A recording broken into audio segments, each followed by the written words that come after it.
구약성경 974페이지 정도에 있고요. 그리고 앞에 준비되어 있습니다. 그러니까 같이 보시면 글씨가 보이시나요? 네, 그러면 한 절씩 교독하고요. 마지막 13절은 우리 같이 읽도록 하겠습니다. 제가 먼저 읽겠습니다. 우시야 왕이 죽던 해에 내가 본즉 주께서 높이 들린 보좌에 앉으셨는데 그의 옷자락은 성전에 가득하였고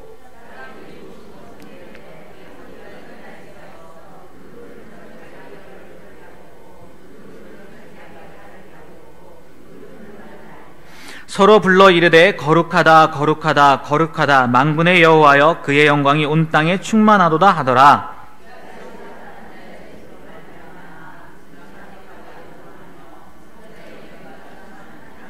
그때 내가 말하되 화로다 나여 망하게 되었도다. 나는 입술이 부정한 사람이요 나는 입술이 부정한 백성 중에 거주하면서 만군의 여호와이신 왕을 배웠음이로다 하였더라.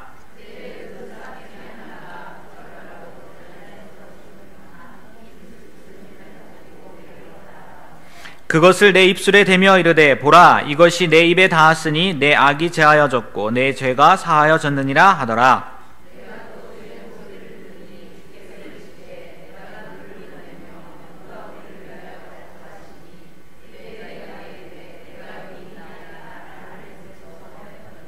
여호와께서 이르시되 가서 이 백성에게 이르기를 너희가 듣기는 들어도 깨닫지 못할 것이요 보기는 보아도 알지 못하리라 하여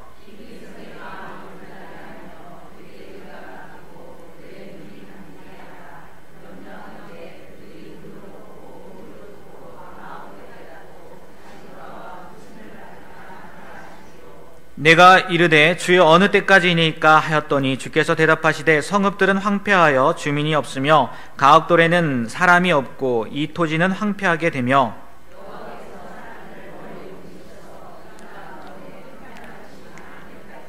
함께 있습니다. 그 중에 10분의 1이 아직 남아 있을지라도 이것도 황폐하게 될 것이나 밤나무와 상수리나무가 배임을 당하여도 그 그루터기는 남아있는 것 같이 거룩한 씨가 이 땅의 그루터기니라 하시더라. 아멘. 네, 오늘은 소명 시리즈 두 번째 시간으로요. 누구를 부르시는가 라는 제목으로 김명식 전도사님께서 말씀 전해 주시겠습니다. 말씀 전하실 때 많은 은혜 받으시길 바랍니다.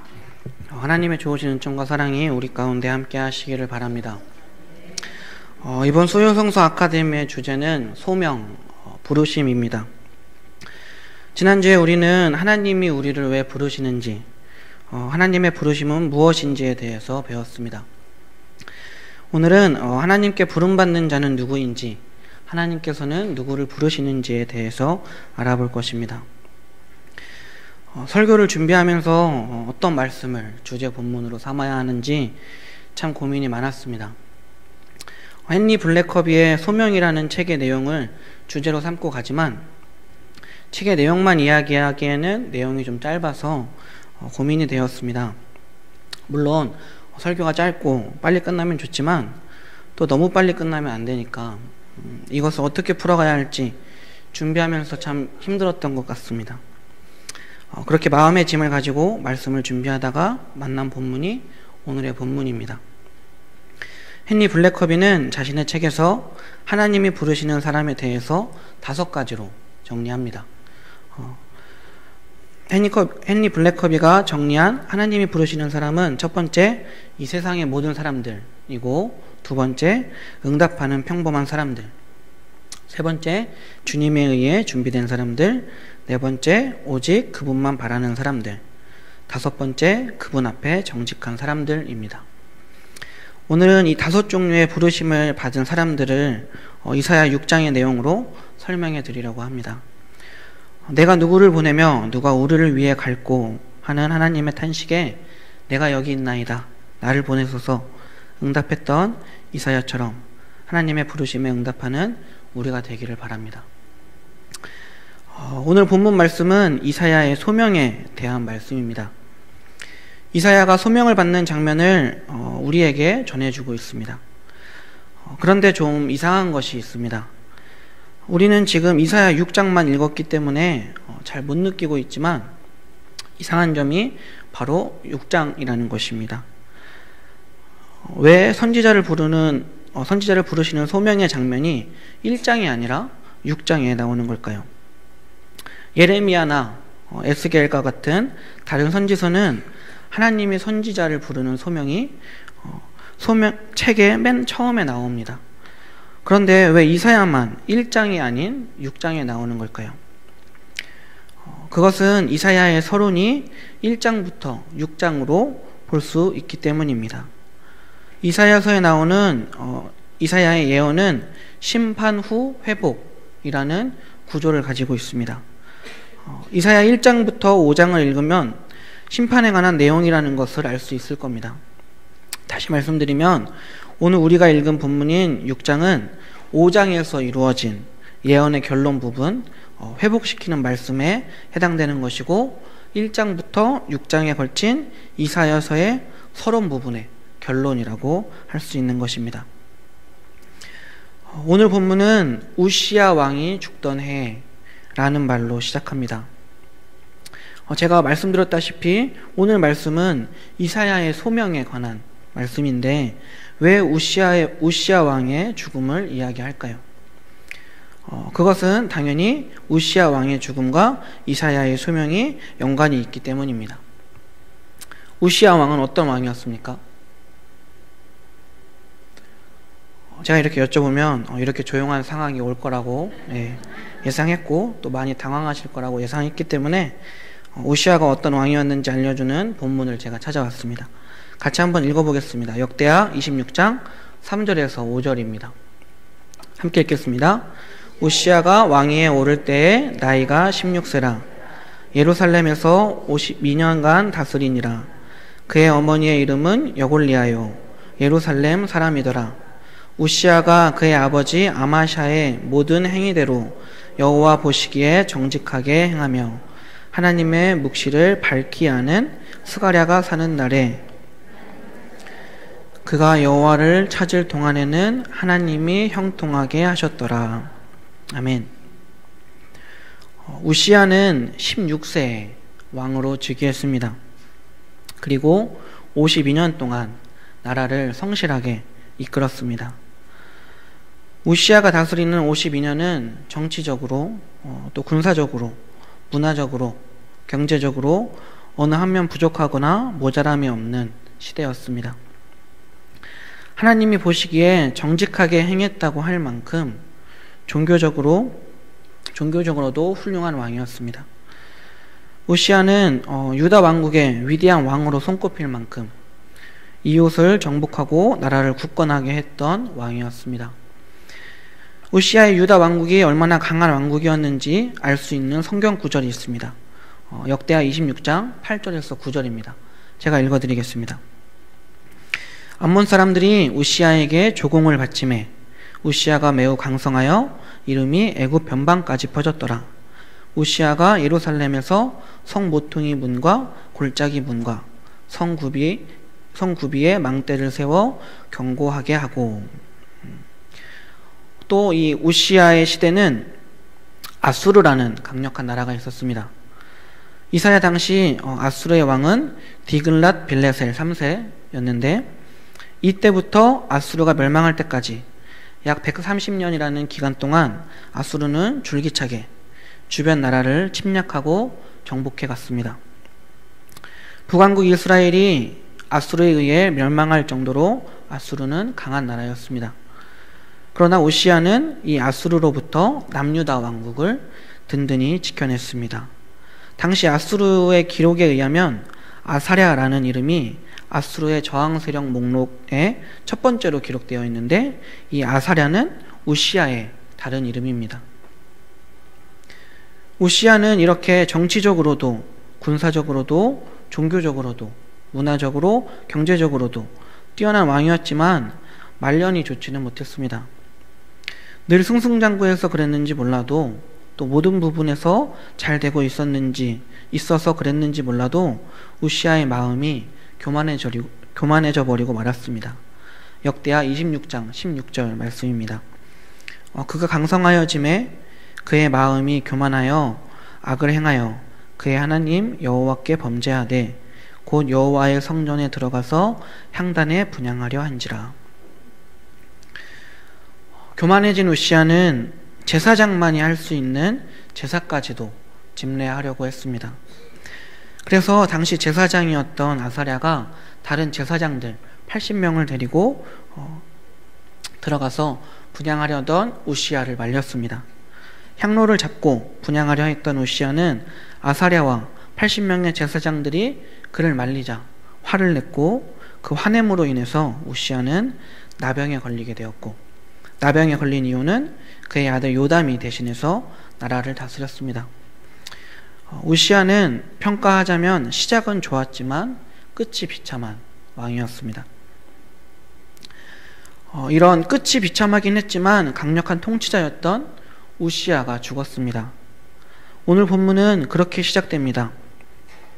남유다의 정치, 경제, 군사적인 면에서 훌륭했던 우시아 왕의 죽음은 온 나라를 시리에 빠뜨렸고 나라 전체가 난리가 났습니다. 입을 가진 자마다 범죄하기 시작했습니다. 여기저기서 흉흉한 소문이 나타나기 시작했고, 누군가가 반란을 꾸민다, 다른 나라가 쳐들어올 것이다 라는 소문이 각처에서 돌기 시작했습니다. 죽은 것은 우시아인데 마치 하나님이 죽으신 것 마냥 유다 왕국에는 걱정과 근심, 절망이 가득했습니다. 이때 성경은 이사야를 주목합니다. 누구를 부르시는가? 첫 번째, 이 세상 모든 사람들입니다. 성경은 왜 이사야를 주목할까요? 그 당시 왜 이사야만 하나님의 부르심을 받았을까요? 이사야만 하나님의 부르심을 받은 것은 아닐 겁니다. 왜냐하면 하나님은 이 세상의 모든 사람을 부르시기 때문입니다. 하지만 우리는 그렇게 생각하지 않습니다. 우리는 대부분 목회자와 평신도를 구분하지 않습니까? 우리는 특별히 부름받은 사람들과 그렇지 않은 사람을 구분합니다. 하지만 하나님은 분명히 모든 사람을 부르셨습니다. 사람들 간의 차이점은 부르심을 받았느냐 받지 못했느냐가 아니라 하나님으로부터 주어진 사명이 무엇이냐 하는 것입니다. 모든 성도들은 하나님으로부터 하나님을 위해 하나님의 뜻을 마음껏 성취하도록 부름받았습니다. 하나님께서 모든 사람을 부르셨다는 사실을 확인시켜주는 말씀 몇 군데를 찾아보겠습니다. 출애굽기 19장에서 하나님은 온 세상에 구원을 이룰 특별한 나라를 세우십니다. 출애굽기 19장 4절에서 6절입니다. 우리 함께 읽도록 하겠습니다. 내가 애굽 사람에게 어떻게 행하였음가?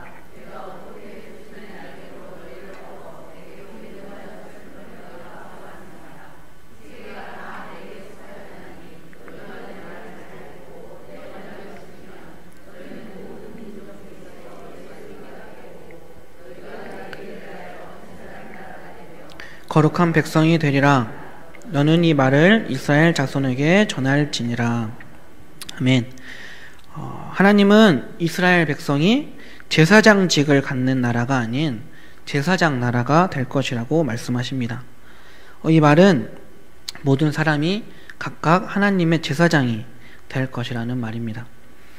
이 진리가 신약에도 있습니다. 베드로전서 2장의 말씀입니다. 제가 읽어드리겠습니다.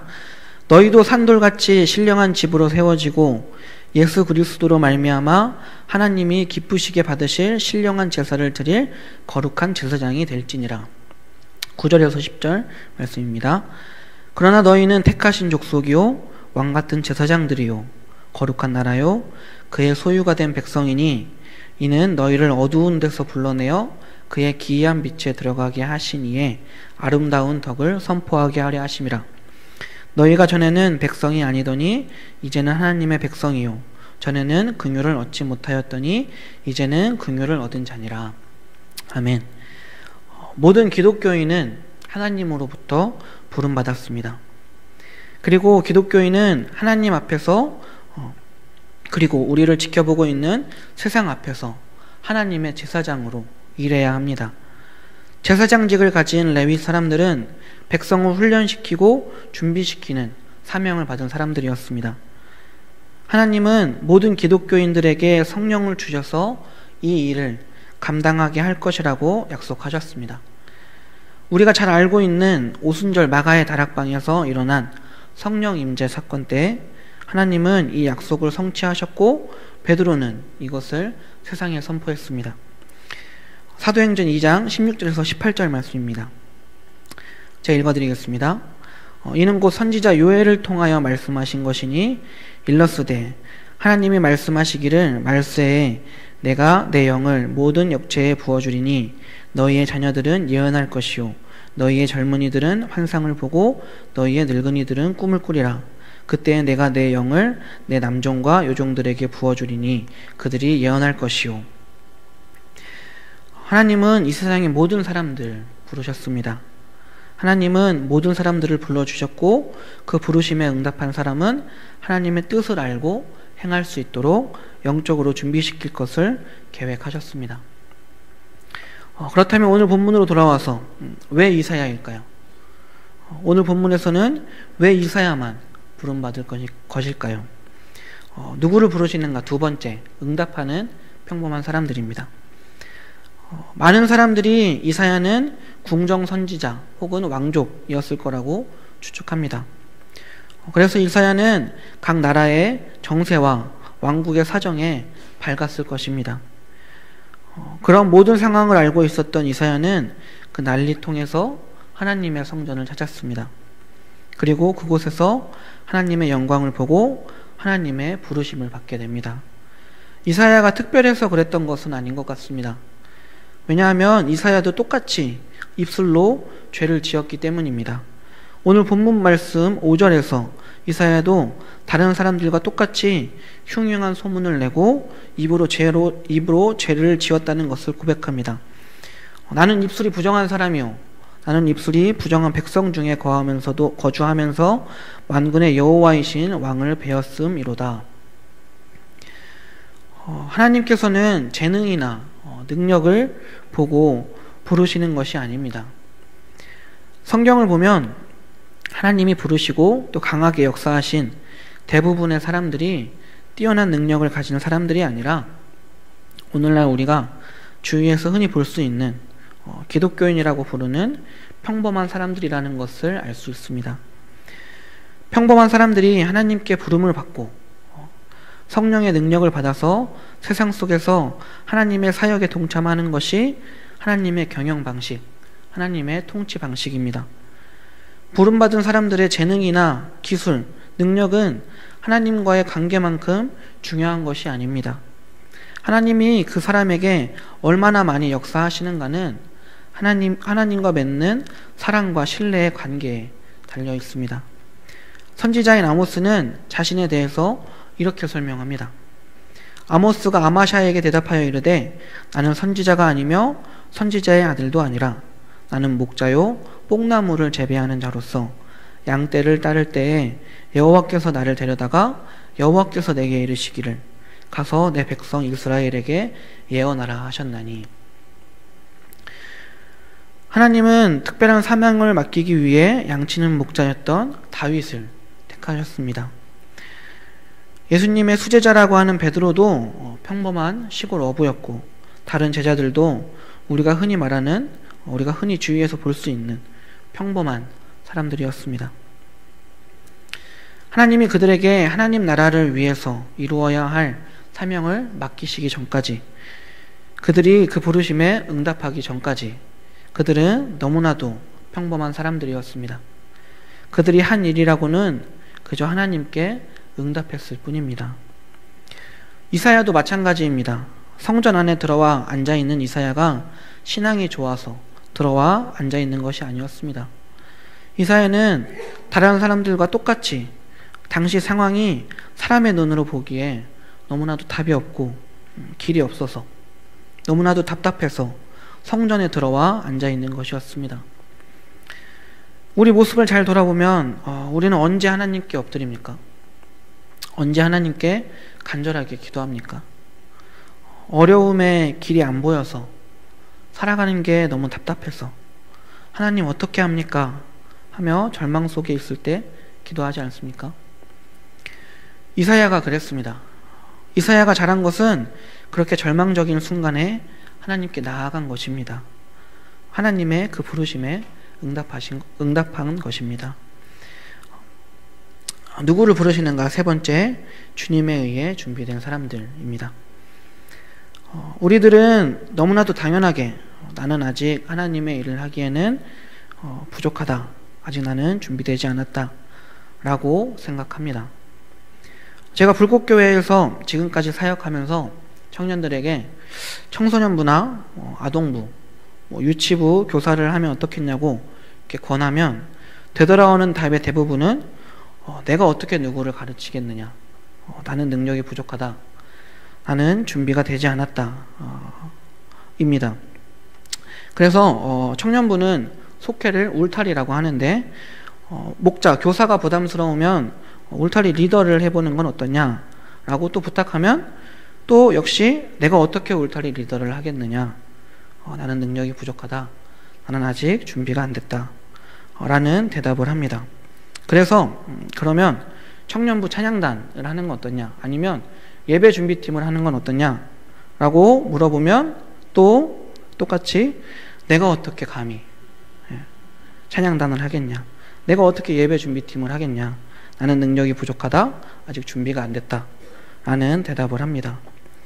무엇을 물어보든 답은 내가 어떻게 감히 능력이 부족하다. 아직 준비가 안 됐다. 라고 마치 정해져 있는 것처럼 하나같이 똑같은 답을 내놓습니다. 이렇게 말하면 청년들이 상처받을지도 모르겠지만 사실은 교사로, 리더로, 또 찬양단으로, 예배 준비팀으로 권하는 저도 그 사람이 부족하다는 것을 알고 있습니다. 모르고 권하는 게 아닙니다. 아마도 이건 저뿐만 아니라 사역을 권하는 다른 분들도 그럴 것입니다. 물론 특별히 그 부분에 은사를 받은 사람에게 그 사역을 권하겠지만 대부분의 경우에는 부족함을 알고도 권하는 것일 확률이 높습니다. 그렇다면 부족함을 알고도 왜 권할까요? 요한복음 17장을 한번 찾아보겠습니다. 4절 말씀입니다. 아버지께서 내게 하라고 주신 일을 내가 이루어 아버지를 이 세상에서 영화롭게 하였사오니. 6절에서 8절입니다. 세상 중에서 내게 주신 사람들에게 내가 아버지의 이름을 나타내었나이다. 그들은 아버지의 것이었는데 내게 주셨으며 그들은 아버지의 말씀을 지키었나이다. 지금 그들은 아버지께서 내게 주신 것이 다 아버지로부터 온 것인 줄 알았나이다. 나는 아버지께서 내게 주신 말씀들을 그들에게 주었사오며 그들은 이것을 받고 내가 아버지께로부터 나온 줄을 참으로 아오며 아버지께서 나를 보내신 줄도 믿었사옵나이다. 22절, 23절도 또 있습니다. 내게 주신 영광을 내가 그들에게 주었사오니 이는 우리가 하나가 된 것 같이 그들도 하나가 되게 하려 함이니이다. 곧 내가 그들 안에 있고 아버지께서 내 안에 계시어 그들로 온전함을 이루어 하나가 되게 하려 함은 아버지께서 나를 보내신 것과 또 나를 사랑하심 같이 그들도 사랑하신 것을 세상으로 알게 하려 함이로소이다. 아멘. 요한복음 17장은 하나님이 우리를 예수님께로 보내서 우리를 양육하고 가르치게 한다는 것을 분명히 말하고 있습니다. 왜 그렇게 하시는 걸까요? 그것은 바로 하나님이 잃어버린 세상, 죽어가는 세상을 구원하는 데 사용할 쓸모 있는 그릇을 만들기 위함입니다.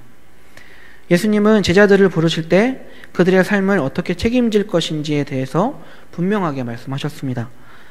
예수께서 이르시되 나를 따라오라. 내가 너희로 사람을 낚는 어부가 되게 하리라 하시니 내가 하늘에서 내려온 것은 내 뜻을 행하려 함이 아니요 나를 보내신 이의 뜻을 행하려 함이니라. 나를 보내신 이의 뜻은 내게 주신 자 중에 내가 하나도 잃어버리지 아니하고 마지막 날에 다시 살리는 이것이니라. 오늘 본문의 이사야는 우시야 왕이 죽자 세상이 망한 것처럼 깊은 절망에 빠져 있었습니다. 그런 이사야에게 하나님께서는 환상을 통해 자신을 보여주십니다. 오늘 본문인 이사야 6장 1절부터 3절까지를 다시 한번 읽어보도록 하겠습니다. 같이 읽겠습니다. 우시야 왕이 죽던 해에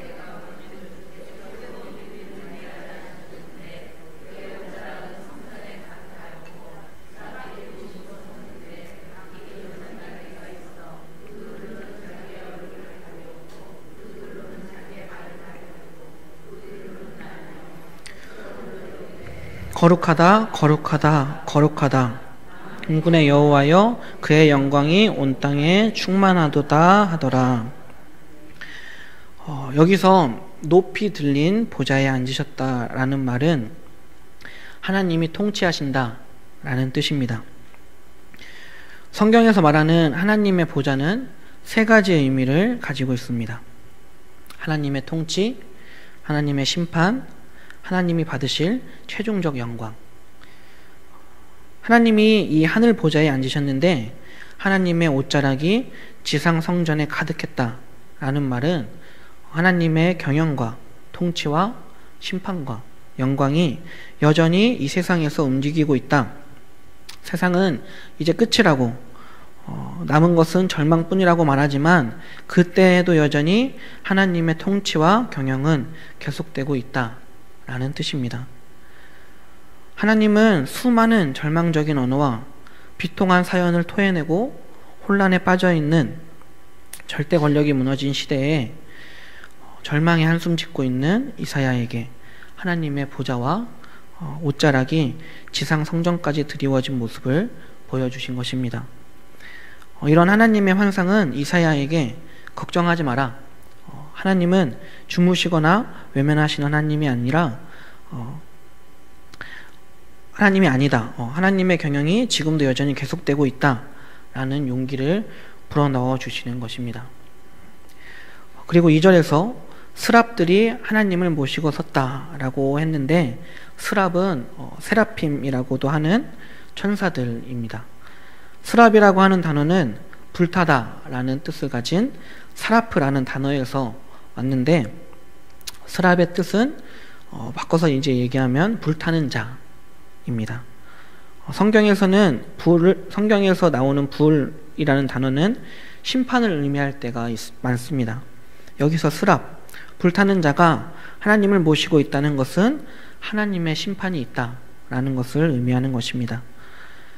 이 스랍들은 6개의 날개 중에 위에 2개로는 얼굴을 가리고 가운데 2개로는 날고 밑에 아래 날개 2개로는 발을 가렸다고 했는데 얼굴을 가린 것은 감히 하나님의 영광을 보지 못함을 의미하고 발을 가린 것은 자신의 초라함을 나타내는 것으로 볼 수 있습니다. 이사야는 환상을 통해 하나님의 영광을 보고 4절에서 그 하나님의 영광을 인식합니다. 하나님께서 이사야에게 이런 환상을 보여주신 것은 절망에 빠져있는 이사야에게 영광을 드러내신 것은 이사야를 준비시키기 위함이었습니다. 이어지는 5절에서 이사야는 자신을 망하게 되었다. 입술이 부정한 사람이다. 나도 범죄했던 백성 중에 한 사람이다. 라고 고백합니다. 그러자 하나님께서는 불이 붙은 숯을 가져와서 이사야의 입술에 대십니다. 방금 전에도 말씀드렸다시피 우리가 성경에서 불이라는 단어가 나오면 대부분 심판의 개념으로 생각하기 쉽지만 여기에서 나오는 불은 정화의 개념입니다.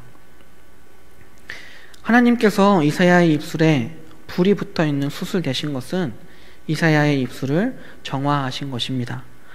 자신이 입술이 부정한 사람이고 입술로 범죄한 사람이라고 고백하자 하나님께서는 이사야를 정결하게 하신 것이고 이사야의 부족을 채워주신 것입니다. 이사야는 오늘 본문 말씀에 소명을 받기 이전에도 선지자였습니다. 그런데 이사야는 선지자였음에도 하나님께 범죄하고 말았습니다. 범죄한 상태에서 하나님의 영광을 보았고 하나님을 만나게 되자 자신이 죄인인 것을 깨닫고 하나님께 고백했고 출애굽기 33장 20절을 아마 알고 있었을 것입니다. 거기에 보면은 하나님의 얼굴을 보았으니 하나님의 얼굴을 본 사람은 다 죽는다고 나와 있는데 하나님의 얼굴을 보았으니 이제 자신은 죽을 것이라고 생각했습니다. 하지만 하나님께서는 이사야를 죽이시는 것이 아니라 새롭게 하셨습니다. 하나님은 이사야가 선지자였음에도 범죄했지만 하나님의 일을 하기에는 부족하고 모자랐지만 직접 그 부족하고 모자란 부분을 채워주셨고 죄를 용서해 주셨습니다. 그리고 하나님은 그냥 넌지시 물어보십니다. 오늘 말씀 8절입니다. 주께서 이르시되 내가 누구를 보내며 누가 우리를 위하여 갈고 하시니. 하나님은 우리를 일하라고 강제적으로 압박하지 않으십니다. 하나님께서는 우리의 자발성을 요구하시고 우리의 동의를 구하시는 분입니다. 하나님께서는 우리에게 직접 십자가를 지고 빚을 갚으라고 하시지 않습니다. 하나님은 우리가 자원하기를 기다리고 계십니다. 참된 신앙은 자원하는 신앙입니다. 하나님께서는 우리가 헌신을 결단하기만 하면 일하십니다. 하나님의 부르심에 우리가 우리의 능력으로 일하는 것이 아닙니다. 하나님께서는 우리의 결정, 우리의 헌신을 기다리고 계십니다. 우리가 할 일은 믿음으로 응답하는 것이고 부르실 때 거절하지 않는 것입니다. 그렇게 하면 하나님께서는 우리의 부족함과 연약함, 모자람을 채워서 일하시고 또 우리를 바꾸어 주시고 심지어 우리의 부족함으로도 일하실 것입니다. 하나님의 부르심을 모른 척, 못 들은 척 하지 마시기 바랍니다. 특별히 아까 김동호 목사님께서 말씀하셨는데 지금 차세대 부서에 우리 어머니들의 도움이 많이 필요합니다. 청년들은 많은데 집사님, 권사님들이 부족한 상태입니다.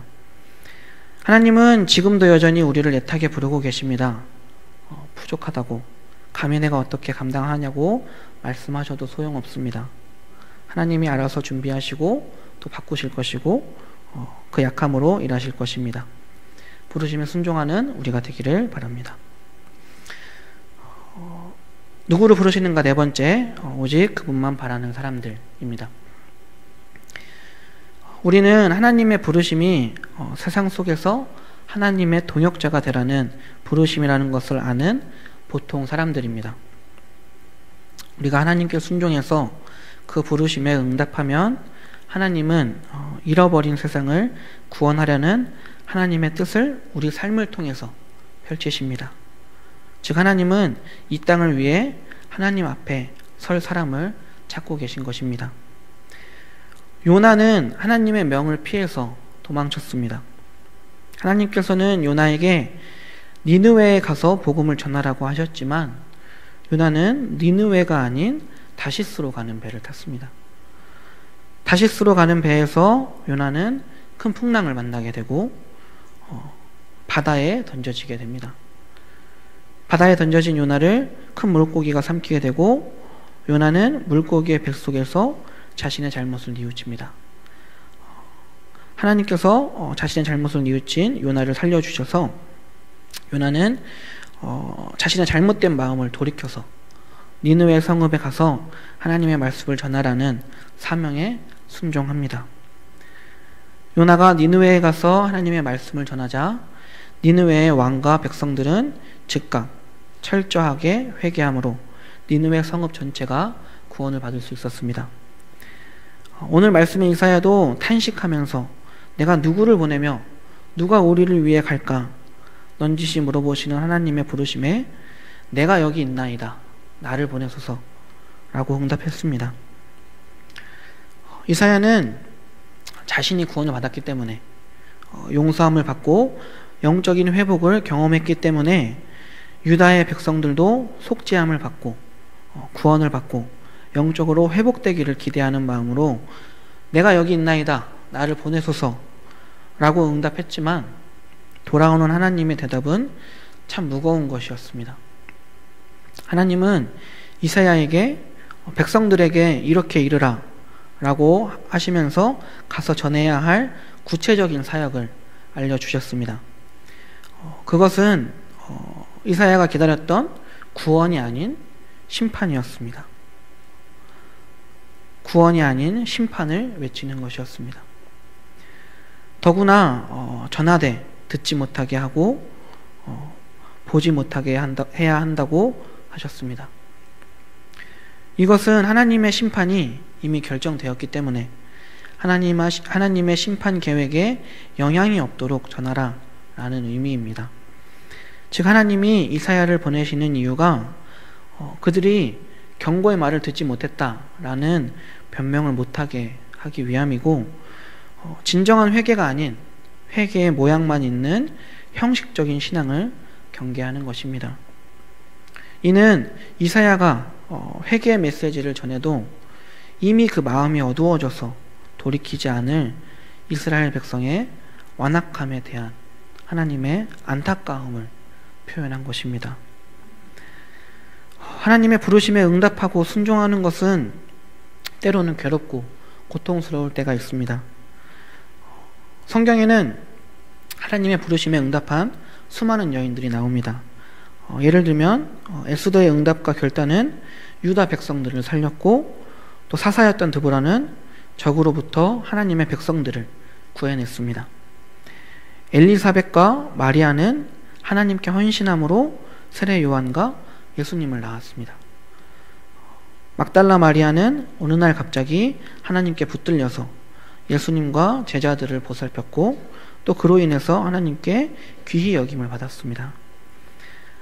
우리는 제가 지금 말씀드린 하나님의 부르심에 대한 응답이 성경에 나오는 여인들처럼 우리가 보기에 좋은 방향으로 흘러갈 수도 있지만, 이사야의 경우처럼 괴롭고 고통스럽고 때로는 사람들에게 환영받지 못하고 심지어 증오를 받을 수도 있음을 알아야 합니다. 하나님의 부르심은 우리를 정결하게 하고 깨끗하게 하고 또 정결케 하기 위함입니다. 하나님께서 그렇게 우리를 바꾸시는 이유는 요나의 경우처럼 가고 싶지 않은 곳에, 피하고 싶은 곳에 보내기 위함일 때가 있습니다. 또 이사야의 경우처럼 고통스럽고 괴로운 일을 담당하게 하실 수도 있습니다.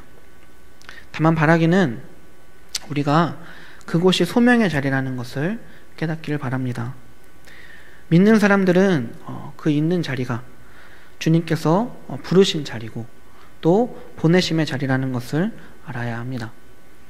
부담스럽고 힘들고 어려운 자리라고 할지라도 하나님께서 죽으라고 보낸 자리라면 그 자리에서 죽을 수 있어야 합니다. 너무 무거운 말씀이죠. 제가 처음에 이사야서의 구조는 심판 후 회복이라고 말씀드렸고, 오늘 본문인 6장이 회복에 대한 말씀이라고 했는데, 이게 무슨 회복인가 의아해 하시는 분들도 계실 겁니다. 그래서 하나님께서는 13절에서 그래도 아직 희망이 있음을 알려주십니다. 마치 밤나무나 상수리나무를 밑둥까지 모두 잘라버린 후에도 그 고루터기에서 새싹이 나오듯 그 혼란한 때에도 하나님을 향한 믿음을 끝까지 버리지 않은 자들이 있을 것이라고. 그들이 바로 하나님의 구원의 새 역사를 이룰 거룩한 씨이자 그루터기라고 하나님께서 알려주십니다. 우리가 이 거룩한 그루터기가 되기를 간절히 바랍니다. 하나님을 이해하기 힘들더라도 그루터기처럼 믿음을 지키시기 바랍니다. 우리는 우리의 능력으로 일하는 것이 아닙니다. 우리는 하나님의 부르심에 응답하고 순종하기만 하면, 우리의 믿음을 포기하지 않으면 하나님께서 일하실 것입니다. 누구를 부르시는가? 마지막 5번째, 그분 앞에서 정직한 사람들입니다. 많은 기독교인들은 아브라함의 믿음을 갖기 원하고 있습니다. 하지만 아브라함이 그런 믿음의 조상이 되기까지의 과정, 늦은 나이에 얻은 아들인 이삭을 희생제물로 바치라는 하나님의 명령에 즉시 순종할 수 있는 그 성품을 갖게 되기까지 하나님이 40년이라는 시간 동안 기다리시면서 계속해서 아브라함에게 언약을 상기시키셨다는 것을 우리는 쉽게 잊어버립니다. 모세도 마찬가지입니다.